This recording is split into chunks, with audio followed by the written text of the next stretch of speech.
I don't understand. Where's my money? I asked, staring at the nearly empty balance on the banking app. My chest tightened as I scrolled through the transactions again, hoping I'd somehow missed something. But no, the balance was unmistakable. Almost $10,000. The money I'd worked for every summer since high school was gone.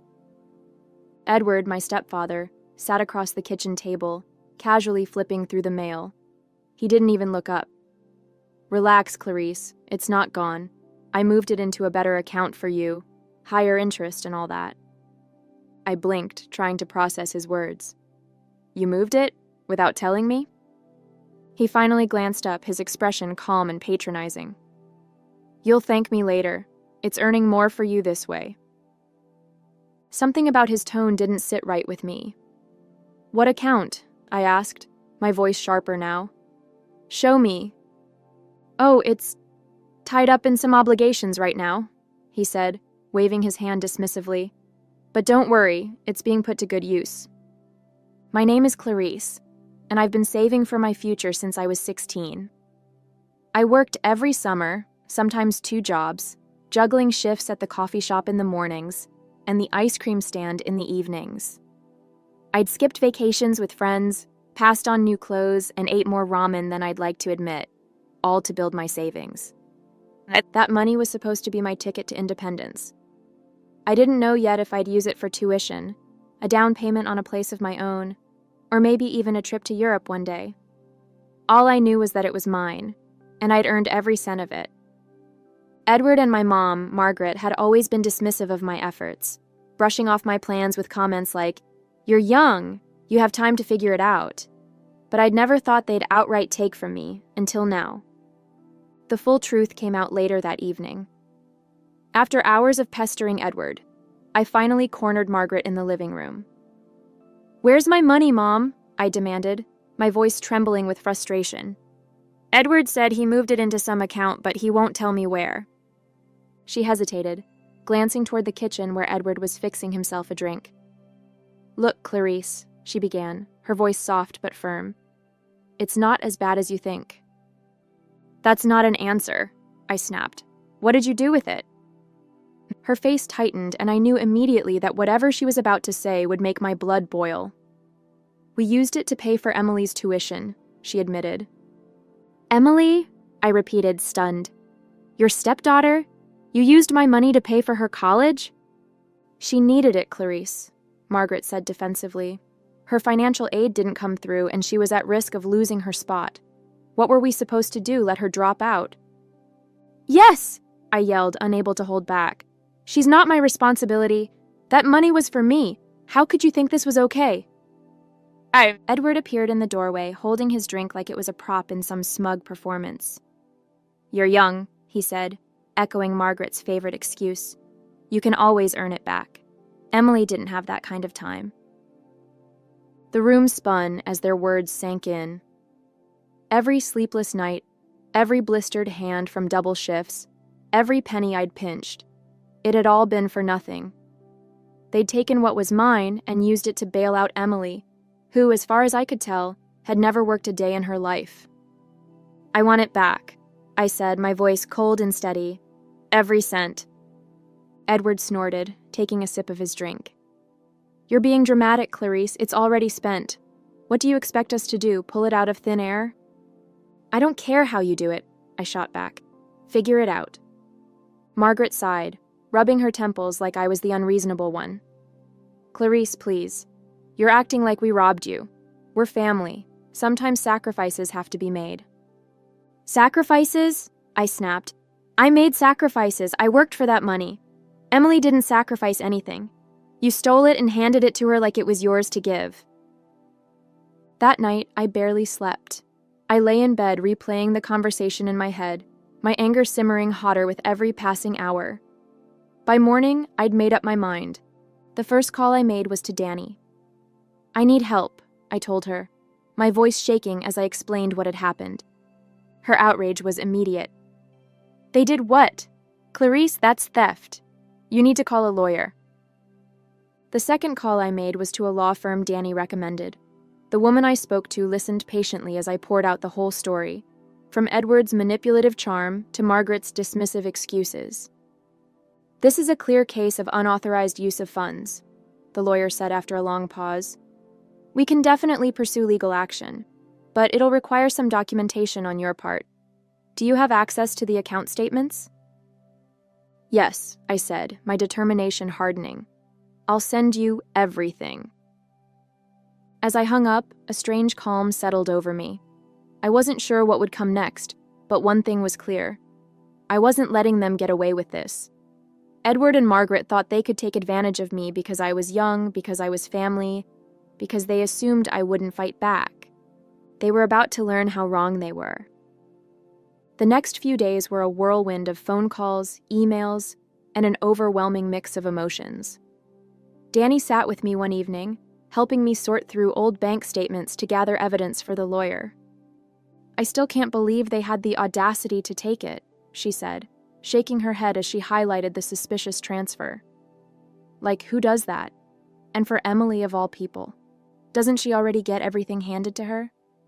I nodded, biting the inside of my cheek to keep from snapping the pen I was holding. "She's never had to work for anything in her life, and now they're acting like I'm the selfish one for wanting my money back." "Well, you're doing the right thing," Danny said firmly. "They're counting on you feeling guilty, but you don't owe them anything. This was theft, plain and simple." The lawyer, Rebecca, agreed. During our first formal meeting, she reviewed the documents I'd brought and nodded approvingly. "This is more than enough to support your case," she said. "Since Edward transferred the money from your account without explicit permission, it qualifies as unauthorized use of funds. We'll start by sending a demand letter." I leaned forward in my chair. "And if they ignore it?" "Then we escalate," she said simply. "But trust me, most people respond when the legal system gets involved. They're likely panicking already." The thought of Edward and Margaret scrambling to cover their tracks gave me a grim sense of satisfaction.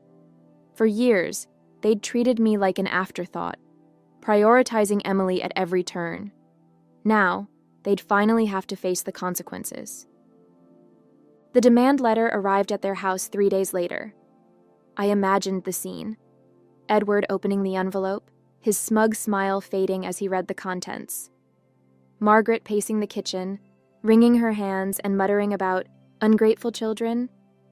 Emily, oblivious as always, lounging in her dorm room with no idea what was happening. It didn't take long for the fallout to reach me. My phone buzzed late that evening, Edward's name flashing on the screen. I debated ignoring it, but decided to pick up, my curiosity winning out. "What the hell is this, Clarice?" he barked the moment I answered. "You sent a lawyer after us?" I took a deep breath, keeping my voice steady. "I did. You stole my money, Edward.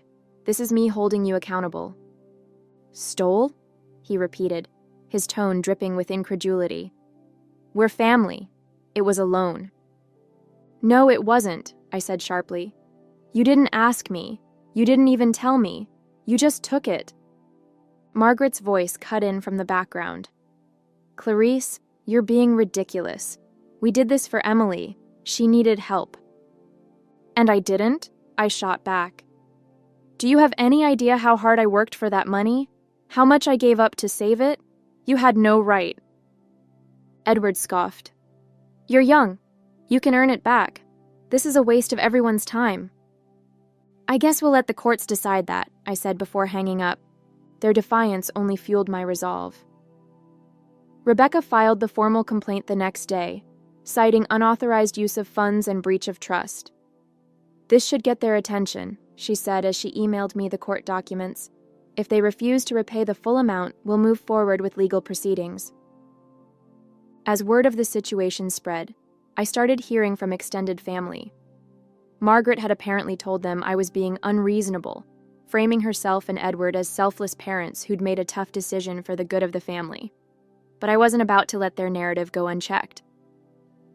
During one particularly heated phone call, my aunt tried to intervene. "Clarice, you have to see it from their perspective," she said. "They were just trying to help Emily. Isn't that what family does?" "Family doesn't steal from each other," I replied coldly. "They could have asked me. They didn't. They just took what they wanted and assumed I wouldn't fight back. There was a long pause before she muttered, "Well, I suppose you have a point." Meanwhile, Danny became my lifeline. She stayed up late with me, going over Rebecca's updates and helping me stay focused. "I know it's exhausting," she said one night, as we sat in my living room, surrounded by paperwork. "But you're almost there. They're already cracking under the pressure." She wasn't wrong. Margaret had started sending me long, rambling texts, alternating between guilt-tripping and pleading for forgiveness. "We didn't mean to hurt you. Can't we just move on from this?" One message read. Another said, "Why are you dragging us through this? Emily's education is important. Don't you want her to succeed?" Edward, on the other hand, doubled down on his arrogance. When Rebecca contacted him for a statement, he refused to cooperate, insisting the money was family property and that I had no claim to it. "Let him dig his own grave," Rebecca said when I told her. "The courts don't look kindly on people who justify theft as a family matter." The breaking point came when Emily finally found out what was happening. She called me out of the blue, her tone more annoyed than apologetic. "Why are you making such a big deal about this?" she asked. "It's not like you needed the money right away." "Do you even hear yourself?" I snapped. "That money wasn't yours, it wasn't Edward's, it wasn't Margaret's, it was mine. And you're benefiting from something that was stolen from me." "Well, what do you want me to do about it?" she said, clearly exasperated. "Nothing," I replied. "I want them to do something about it. And trust me, they will." By the time the court date was set, Edward and Margaret were visibly unraveling. Rebecca had built a strong case, and with the mounting pressure of legal fees and the looming possibility of a formal judgment, they finally reached out to discuss a settlement. "We'll pay you back," Edward said begrudgingly during the mediation. "But this is ridiculous, Clarice. You're tearing the family apart over a misunderstanding." "No," I corrected him. "You tore this family apart the moment you decided my hard work didn't matter. This is me fixing it." The mediation room was stark and sterile, the kind of place that didn't allow for illusions. Edward sat across the table from me, arms crossed, his face a mask of frustration. Margaret sat beside him, wringing her hands and avoiding my gaze. Rebecca, my lawyer, sat confidently at my side, flipping through the stack of documents that outlined every detail of their betrayal. The mediator, a middle-aged woman with a calm but firm demeanor, began the session. "We're here to resolve the dispute between Clarice and Edward and Margaret Reynolds regarding the unauthorized transfer of $10,000 from Clarice's account. Both parties will have the opportunity to present their positions, and will work toward a settlement that satisfies both sides." "Let me start by saying this is a huge misunderstanding," Edward said, leaning forward. His tone was measured, but the tension in his voice was unmistakable. "We didn't steal anything. We moved the money to help our other daughter Emily with her tuition. Clarice is young, she has plenty of time to save more." Rebecca didn't even flinch. "You transferred $10,000 out of her account without her permission," she said, her voice cutting through his excuses. "That's not a misunderstanding. That's theft."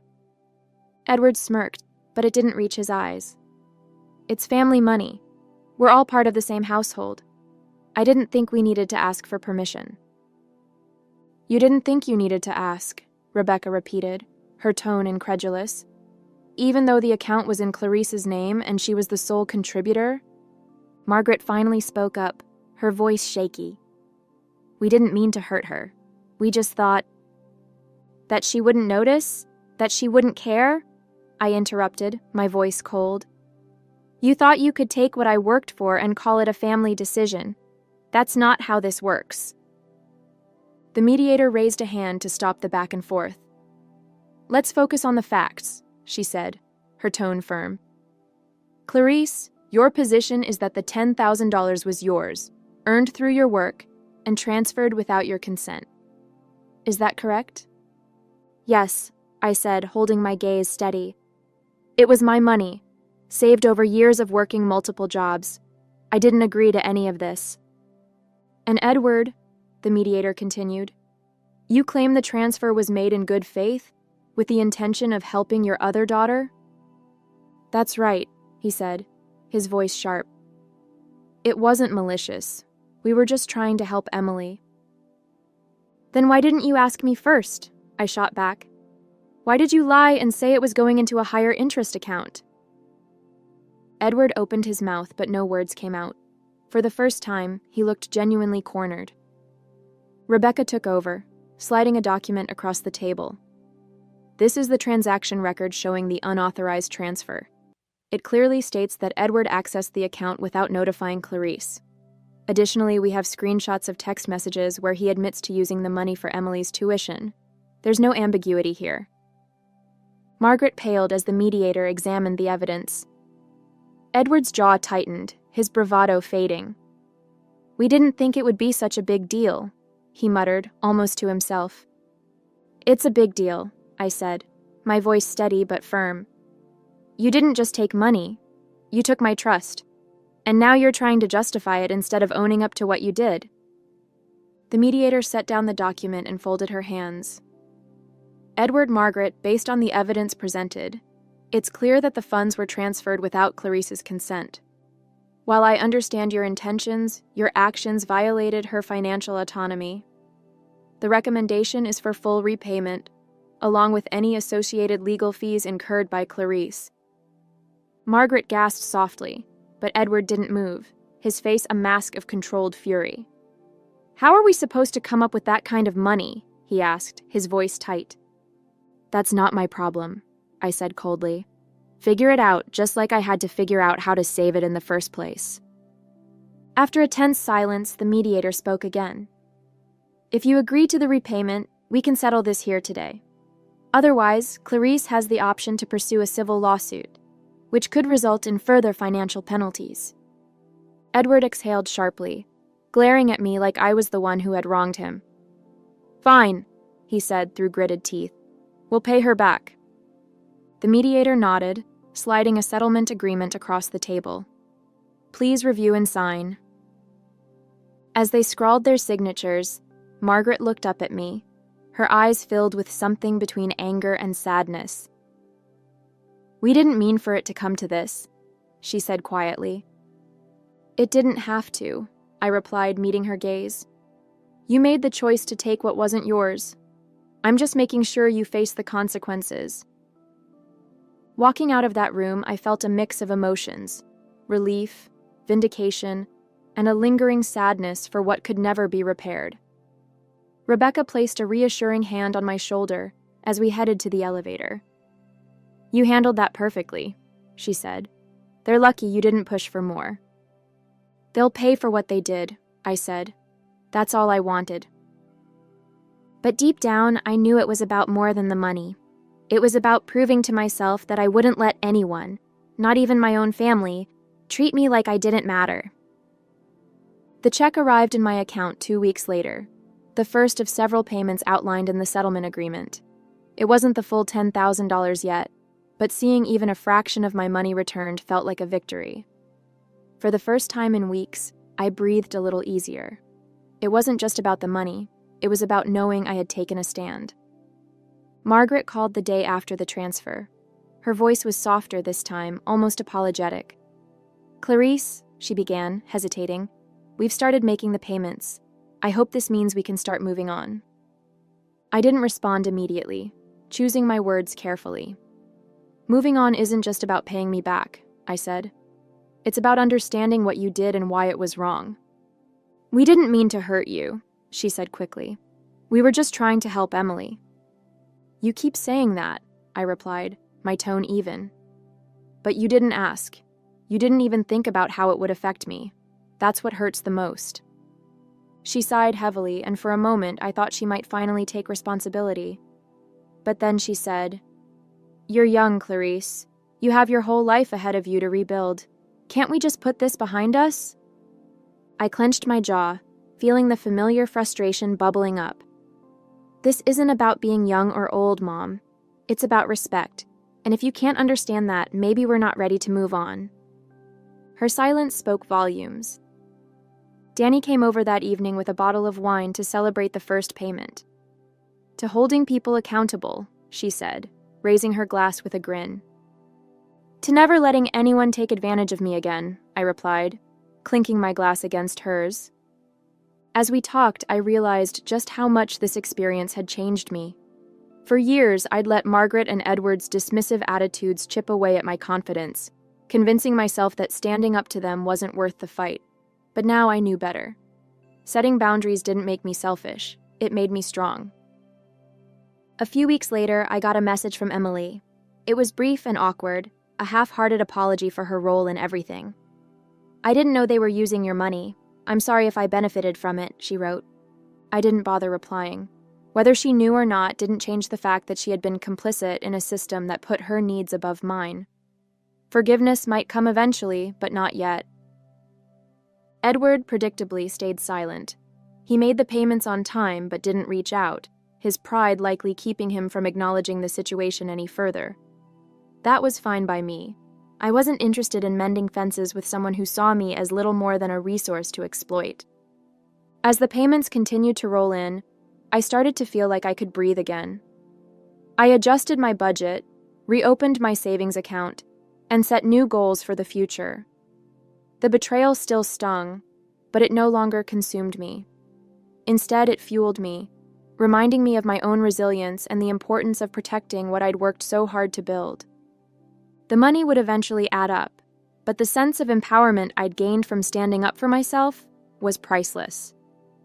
Months later, as the final payment hit my account, I stared at the total balance with a mixture of pride and relief. My savings were whole again, not just the money I'd worked so hard for, but the validation that came with reclaiming what was rightfully mine. It felt like a new chapter, one where I finally had control over my future. I treated myself to a quiet celebration that evening. No big parties, no extravagant purchases, just a simple toast in the comfort of my apartment. I'd rebuilt what they had tried to take from me, and the lessons I'd learned in the process were worth even more than the money. Margaret called again shortly after the final payment. This time her tone was measured, almost careful. "Clarice," she began, "I know we've had our differences, but I hope we can move forward now." "Moving forward means respecting me," I said, my voice calm but firm. "Not just my money, but my decisions, my boundaries, my autonomy. If you can't do that, there's nothing to move forward to." There was a pause on her end, long enough for me to wonder if she'd finally heard me. "I'll try," she said quietly. "I really will." It wasn't a perfect apology, but it was a start. I didn't respond with forgiveness. It would take time to rebuild trust, but I felt a flicker of hope that maybe one day our relationship could be mended. For now, though, I was focused on myself. Danny and I sat on the balcony of my apartment a few weeks later, sipping wine as the sun set. She raised her glass and said, "So what's next for the amazing Clarice? Big plans?" I smiled, feeling lighter than I had in months. "I'm not sure yet," I admitted. "Maybe it's time to finally go back to school. Or maybe I'll invest in something I've always wanted. All I know is that whatever I do next, it'll be on my terms." "To your terms," she said, clinking her glass against mine. As I drifted off to sleep that night, I thought about the journey that had brought me here. Edward and Margaret had underestimated me, thinking I'd let their betrayal slide because of family ties. But I'd proven them wrong. I'd stood up for myself, reclaimed what was mine, and walked away stronger for it. The money in my account wasn't just a number. It was a symbol of my resilience, my independence, and my ability to fight for what I deserved. Whatever came next, I knew I was ready. And this time, no one would take it away from me.